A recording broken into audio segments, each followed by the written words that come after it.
안녕하세요, 오렌지쌤입니다. 이번 시간에는 전자쌍 반발 이론과 분자 구조에 대해서 배워보도록 하겠습니다. 자, 그럼 시작해볼까요? 자, 우리 지난 시간에 결합의 극성과 루이스 전자 점식을 이용해서 분자 구조를 표현하는 방법을 배워보았습니다. 자, 우리가 지금까지 배웠던 결합의 극성 공유결합과 무극성 공유결합을 분자 구조에 적용해서 우리가 분자 구조가 어떤 형태를 이루는지, 실질적으로 어떤 구조를 이루는지 한번 파악해 보려고 합니다. 자, 전자쌍 반발 이론입니다. 우리가 지난 시간에 극성 공유결합, 무극성 공유결합, 그리고 루이스 전자 점식을 이용해서 분자 구조 표현하는 것까지 해봤는데요. 이걸 전자쌍 반발 이론에 적용함으로써 실제적으로 구조가 어떤 식으로 이루어져 있는지를 실제적으로 확인할 수 있습니다. 이 이론 역시 지난 시간에 배웠던 루이스라는 사람이 제창을 먼저 했고요. 이 이후에 여러 학자들이 규명을 함으로써 1958년 정도에 이제 확정이 됐다고 합니다.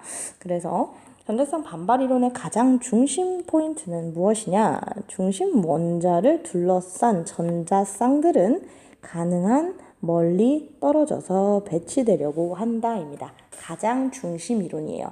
이게 무슨 얘기냐면 우리 전자쌍은요. 전자가 두 개 묶여 있는 거잖아요. 이 전자끼리는 마이너스 전하를 띠기 때문에 가능한 서로 멀리 떨어져 있으려고 한다라는 건데요. 우리가 평면상에서 이걸 생각해 주시면 안 되고요. 3D 입체에서 이 구조적인 공간 안에 전자가 어떻게 하면 가장 멀리 떨어질 수 있는지를 생각해 주시면 됩니다. 예를 들어 지금 여기 두 쌍의 경우가 표현이 되어 있는데요. 중심 원자를 기준으로 전자쌍이 두 개가 있을 때는요. 가장 멀리 입체적으로 떨어지려면 서로 정반대 방향에 존재하면 되겠죠. 바로 이런 것을 얘기를 합니다. 그럼 중심 원자에 전자가 몇 쌍이 배치되는지를 파악을 하는데요. 이걸 파악하기 위해서 루이스 구조식이나 전자점식을 활용해서 중심 원자에 전자쌍이 몇 개 있는지를 파악하고 이렇게 파악한 중심 원자의 전자쌍을 가지고 얼마나 멀리 떨어져야 하는지를 생각을 하면 우리가 분자 구조를 추론할 수 있다라는 거죠. 자, 예시를 한번 들어볼게요. 여기 보시면 두 쌍, 세 쌍, 네 쌍일 때라고 나와 있는데요. 중심 원자의 원자가 전자와 예를 들어 공유된다면 공유전자쌍, 비공유전자쌍이 있다면 비공유전자쌍을 모두 합쳐서 중심 원자에 한 원자에 몇 개의 전자쌍이 그려지는지를 생각해 주시면 되는 거예요. 자, 맨 첫 번째 두 쌍일 때를 볼게요. 두 쌍일 때는 아까도 설명했듯이 중심 원자에서 전자가 가장 멀리 떨어져 있으려면 180도의 구조를 이루어야 합니다. 세 쌍이 있을 때는 어떻게 되나요? 이렇게 세 개가 균등하게 서로 멀리 떨어져 있으려고 하니까 평면 삼각형의 구조를 이루게 됩니다. 가장 멀리 떨어져 있을 만한 각도는 120도입니다. 자, 네 쌍의 경우에는요. 이 네 쌍이 입체적인 공간 안에서 가장 멀리 떨어져 있으려면 이러한 형태의 정사면체를 그리게 됩니다. 자, 잘 보시면요. 정사면체란 모든 면이 삼각형, 정삼각형인 이런 면이 4개가 있는 구조를 얘기를 합니다. 피라미드가 아니라요. 피라미드는 마지막 면이 사각형이죠. 삼각형의 형태라고 봐주시면 되겠습니다. 자, 이 각각의 전자쌍이 몇 개냐에 따라서 우리가 이 구조들을 180도 떨어져 있는 이 형태는 180도 떨어져 있는 이 형태는 직선형, 120도씩 떨어져 있는 이 형태는 평면 삼각형 보이시죠? 그 다음에 사방으로 가장 멀리 떨어져 있는 이 형태는 정사면체 구조라고 얘기를 하고요. 이 각각의 결합각들은 109.5도입니다. 이 중심 원자와 전자쌍 사이의 각도가 109.5도라는 거죠. 그러면 여러분들 표 전부 다 채우실 수 있을 겁니다. 선생님이 아까 결합각이라는 용어를 사용을 했는데요. 결합각이란 어떤 분자에서 중심 원자의 핵과 중심 원자가 결합한 두 원자의 핵을 연결한 선이 이루는 각이고요. 예를 들어 이 직선형의 구조에서 중심 원자 양쪽에 전부 다 결합 전자쌍이 왔다고 생각을 해볼게요. 그러면 어떠한 원자가 전자를 공유하고 있을 테니 원자, 가운데 중심 원자, 그리고 다시 공유하고 있는 원자가 배치가 될 거고요. 이때 이 세 개의 원자 핵을 연결하는 이 각도를 얘기를 합니다. 아까 직선형은 몇 도라 그랬죠? 180도. 평면 삼각형은 120도. 정사면체는 109.5도라고 말씀드렸습니다. 각도 외워주세요. 실제 구조적인 예시를 좀 들어보면요. 베릴륨 같은 경우 원자과 전자가 2개, 플루오린이 양쪽에 대치가 되면요. 플루오린은 전자 하나를 공유하고 본인의 비공유 전자쌍을 이런 식으로 갖게 됩니다. 중심 원자인 베릴륨을 중심으로 보면 양쪽에 2개의 결합 전자쌍이 있고요. 이 전자쌍이 가장 멀리 떨어지려면 직선형의 구조를 가지게 됩니다. 붕소 볼게요. 붕소 같은 경우는 3개예요. 전자가 3개죠. 루이스 전자점식으로 보면.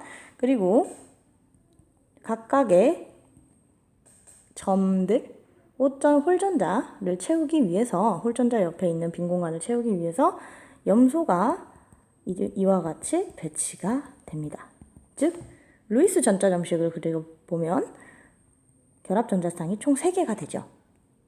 결합 전자쌍이 총 3개가 된다는 건 우리 세쌍일 때 가장 멀리 떨어지려면 평면 삼각형이라고 말씀드렸습니다. 그렇기 때문에 이와 같은 평면 삼각형 구조, 그리고 여기 120도. 다음에 메테인 분자 한번 보겠습니다. 메테인 분자 같은 경우는 하나, 둘, 셋, 4개의 홀전자가 존재하고요. 이 홀전자의 옆에 빈자리를 채워주기 위해서 수소가 하나씩을 공유하게 됩니다. 이렇게 되면요. 수소가 총 4개의 결합 전자쌍을 만들어주기 때문에 결합이 총 4개, 결합 전자쌍이 총 4개고요. 이를 가장 멀리 배치하려면 정사면체의 구조를 그리게 됩니다. 자, 그럼 이 구조는 어떻다고요? 정사면체의 구조다라고 얘기를 합니다. 우리가 여기서 추가적으로 알아야 될 게 하나가 더 있습니다. 여러분들은 평면과 입체의 구조를 같이 여기서 구분을 해주셔야 되는데요. 보시면 직선형 같은 경우는 한 평면 안에 3개의 원자가 다 존재할 수 있죠. 이렇게 되는 분자들을 우리는 평면형 분자라고 합니다. 평면 구조를 가진다라고 얘기를 해요. 즉, 직선형은 평면 구조일 수밖에 없어요. 여기 이름에서 보이는 것처럼 평면 삼각형 역시 한 평면 안에 모든 원자가 다 들어갑니다. 그렇기 때문에 평면 삼각형 역시 평면 구조를 이룹니다.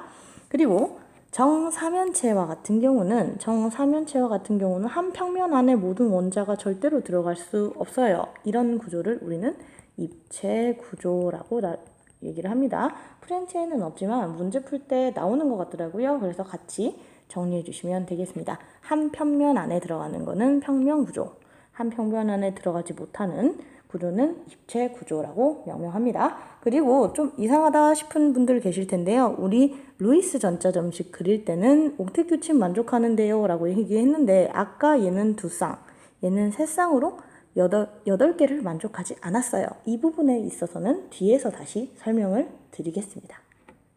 자, 아까까지는요, 우리가 사실 중심 원자에 결합 전자쌍만 있는 것을 얘기했었어요.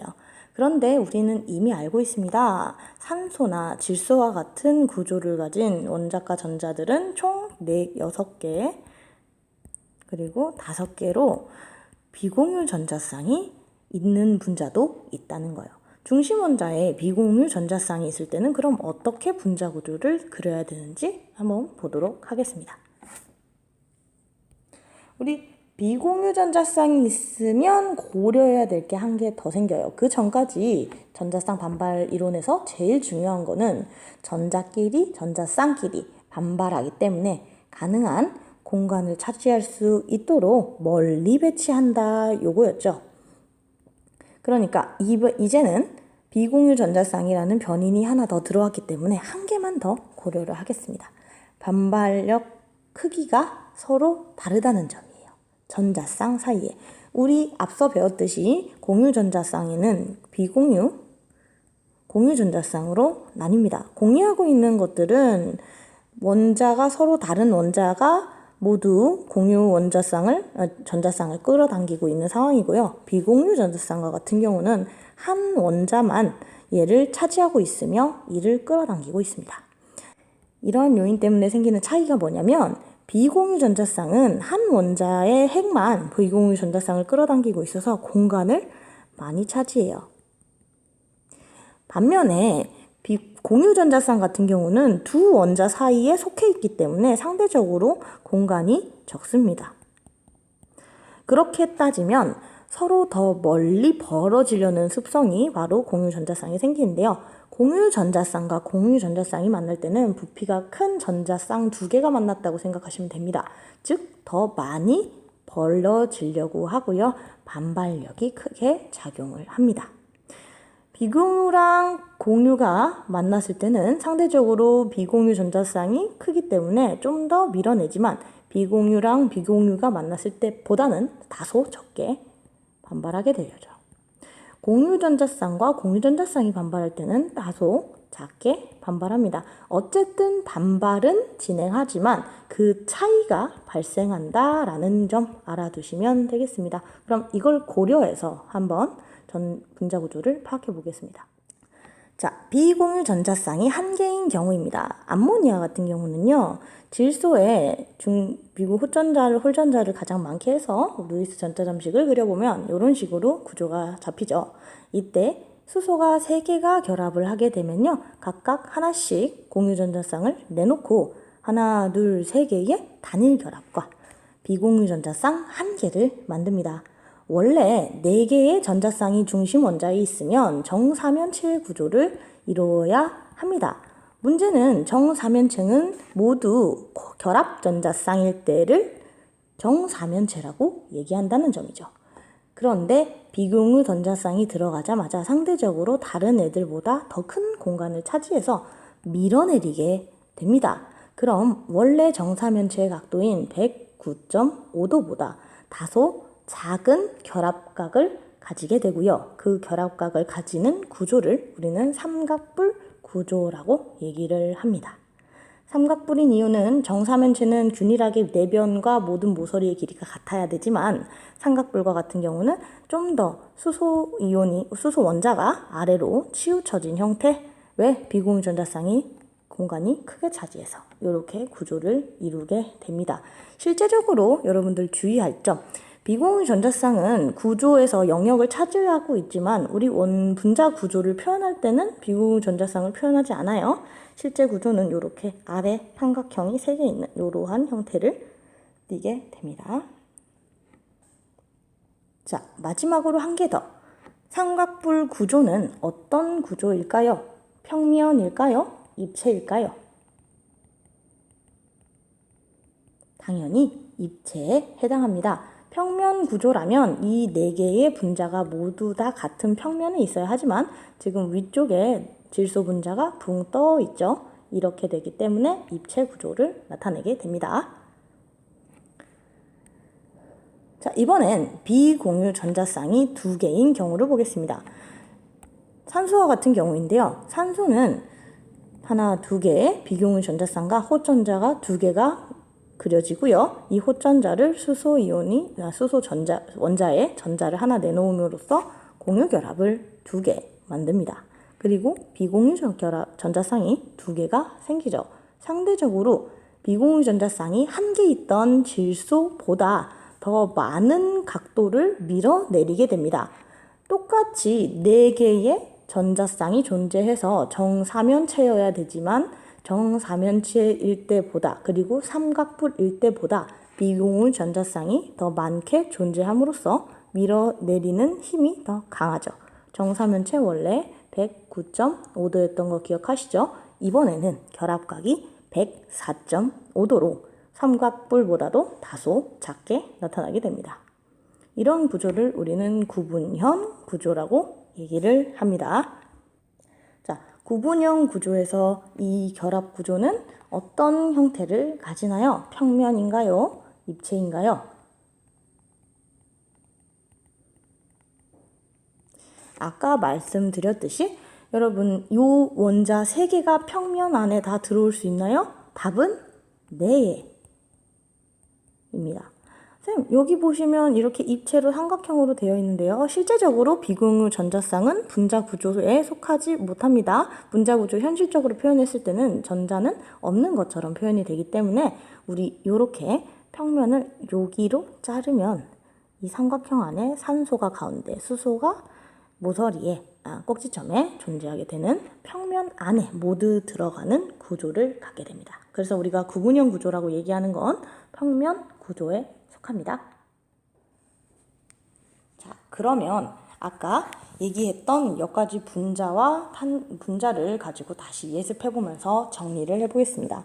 자, 앞서 말했던 세 개의 구조는요, 중심 원자에 비결합 전자쌍만 존재하는 경우고요.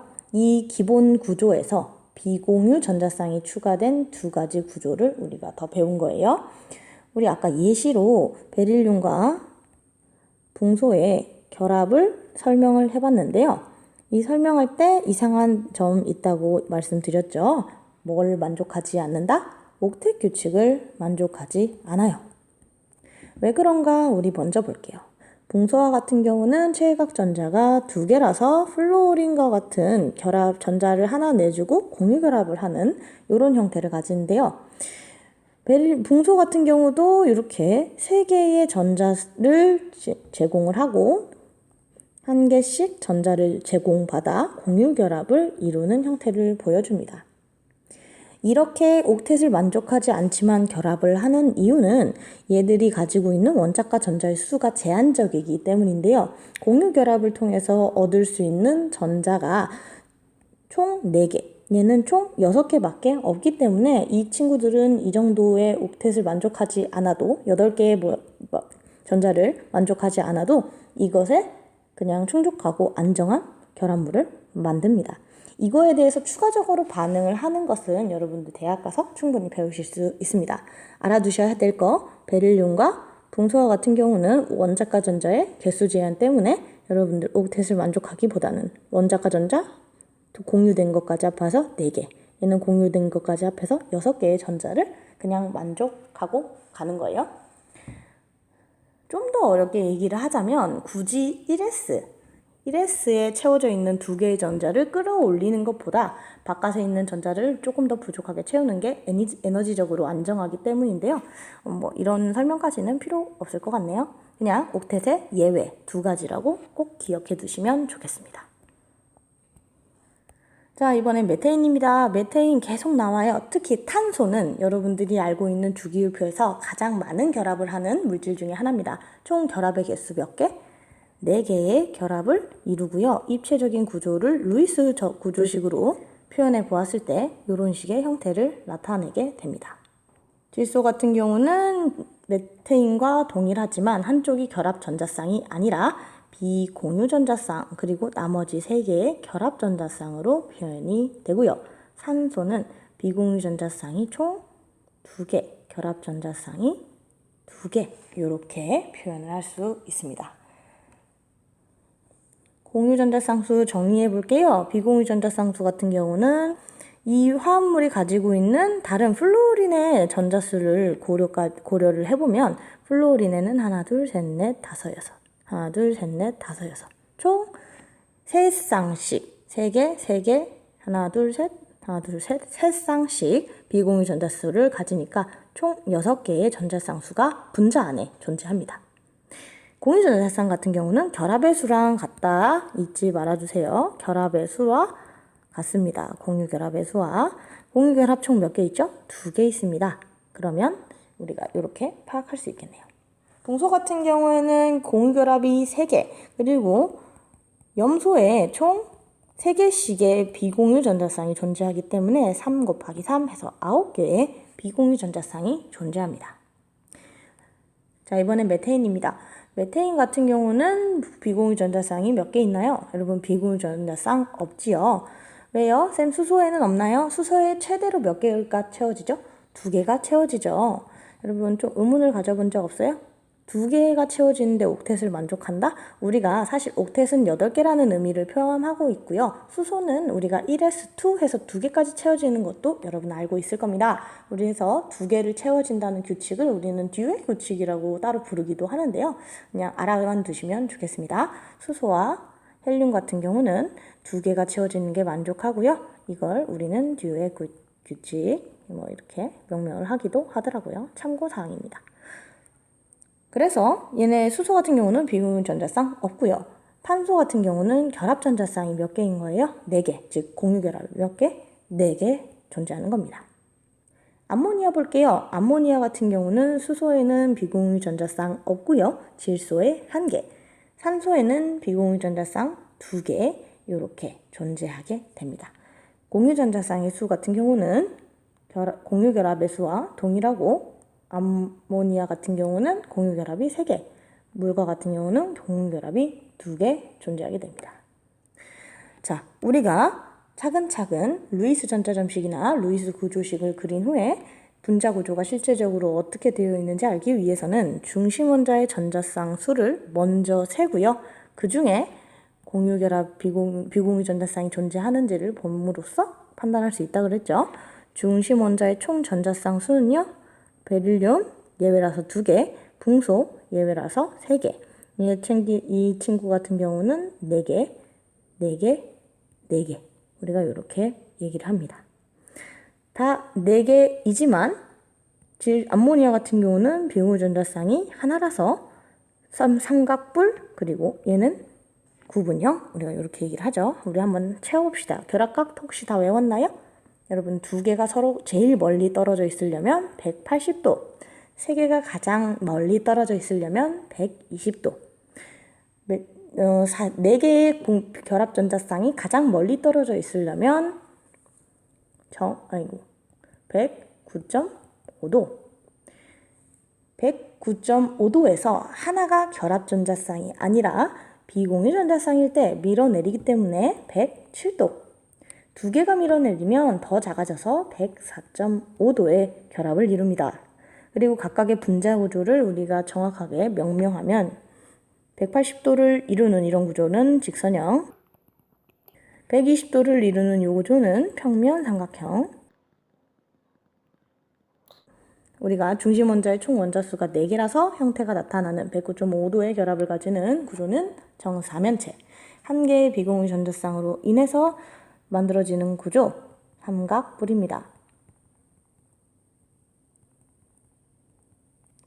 나머지 2개의 전자쌍이 밀어냄으로써, 이 비공유 전자쌍이 밀어냄으로써 이루어지는 구조, 구분형 구조입니다.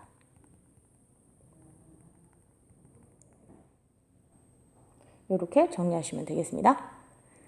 자, 우리가 만약에 단일 결합이 아니라 한쪽에 이산화탄소와 같이 다중결합이 생기는 경우는 우리가 어떻게 얘기를 해야 될까요? 이산화탄소가 아주 대표적인데요. 우리 루이스 전자점식에서 한번 그려보았죠. 이런 케이스와 같은 경우는 중심 원자 탄소를 기준으로 4개의 전자쌍인가요? 맞습니다. 공유 전자쌍이 총 4개지만 다중결합은 우리가 몇 개라고 표현을 하냐면요. 하나의 결합 전자쌍처럼 표현을 합니다. 그래서 총 중심 원자에 2개가 있는 것처럼 얘기를 하고요. 2개의 전자쌍이 가장 멀리 떨어지는 구조 뭐였죠? 직선형의 180도 구조를 이룬다. 우리가 이렇게 구조를 설명하시면 되겠습니다. 조금 더 나아가서요. 중심 원자가 2개 이상인 경우를 한번 볼게요. 메탄올의 구조는요. CH3와 OH와 같이 중심 원자가 탄소와 산소를 2가지를 잡아서 설명할 수 있는데요. 탄소를 기반으로 한 구조의 경우 산소와는 하나의 단일 결합, 수소와는 3개의 단일 결합을 하나씩 이루고 있습니다. 즉 중심 원자를 기준으로 4개의 결합 전자쌍이 있는 거고요. 4개의 결합 전자쌍이 가장 멀리 떨어지려면 탄소를 중심으로는 사면체, 정사면체 구조를 가지게 됩니다. 단 수소가 결합 길이가 다르기 때문에 정사면체는 아니더라도 사면체의 형태를 가지게 돼요. 그럼 수소의 입장에서 보면 이 수소에 다시 산소가 달려있고요. 산소에는 다시 비공유 전자쌍이 2개 달려있는 형태. 우리 무슨 형이라 하죠? 구분형. 구분형 구조를 가지게 됩니다. 즉 탄소를 기준으로는 삼연체, 산소를 기준으로는 구분형 구조를 이룬다라는 거 이렇게 찾아주시면 되겠습니다. 확인 문제에 들어가 보겠습니다. 중심 원자의 결합각이 가장 큰 것은? 이라고 물어봤네요. 자, 기억부터 하나씩 해볼게요.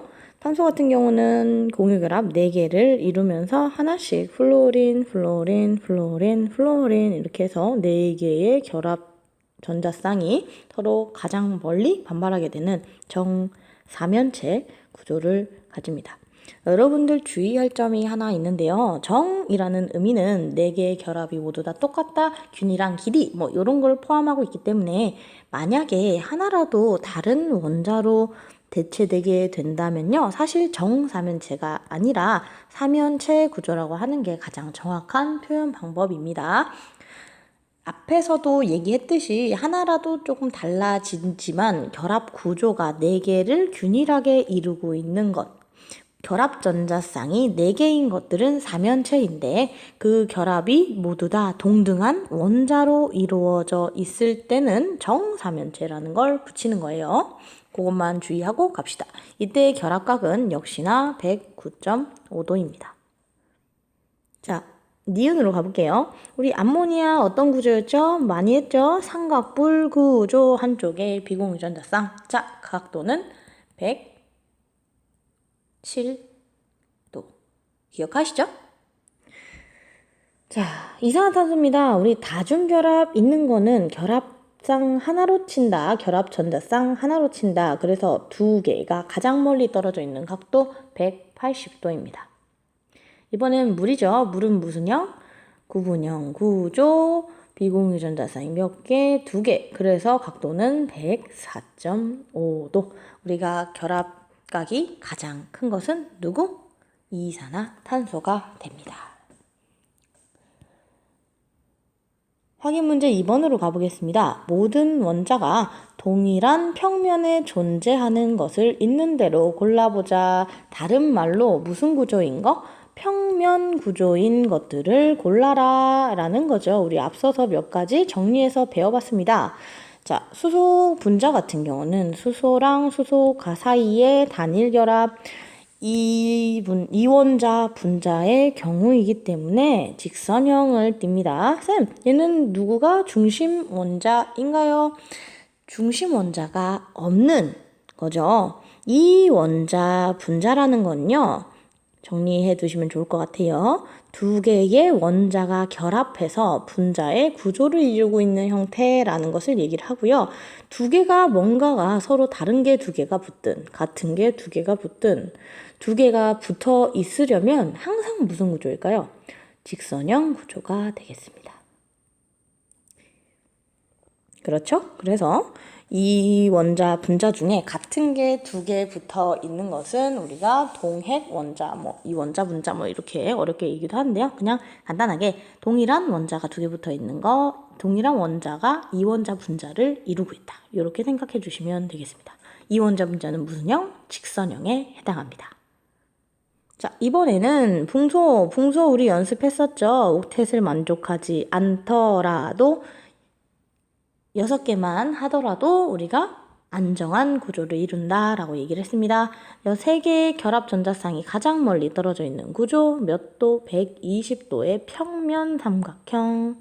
이렇게 우리 물은 아까 했습니다. 구분형 구조고요. 왜 구분형이라 그랬어요? 비공유전자쌍이 2개. 암모니아는 비공유전자쌍 하나인 무슨 구조? 삼각뿔. 자, 사염화탄소라고 우리가 얘기를 하는데요. 가운데 탄소 있고요. 같은 결합의 길이를 가진 염소가 똑같이 4개의 결합 전자쌍을 이루고 있습니다. 4개의 결합이 가장 멀리 떨어져 있으려면 정사면체 이렇게 되겠습니다. 자, 이 중에 평면으로 존재하는 것들을 골라보세요. 평면 삼각형 이름 앞에 평면 들어가죠? 들어갑니다. 직선형, 선형이기 때문에 어디를 놔도 무조건 같은 평면 안에 들어가요. 직선형은 평면 구조. 요거 2개 배웠었죠? 우리 하나 더 찾아야 돼요. 뭐였죠?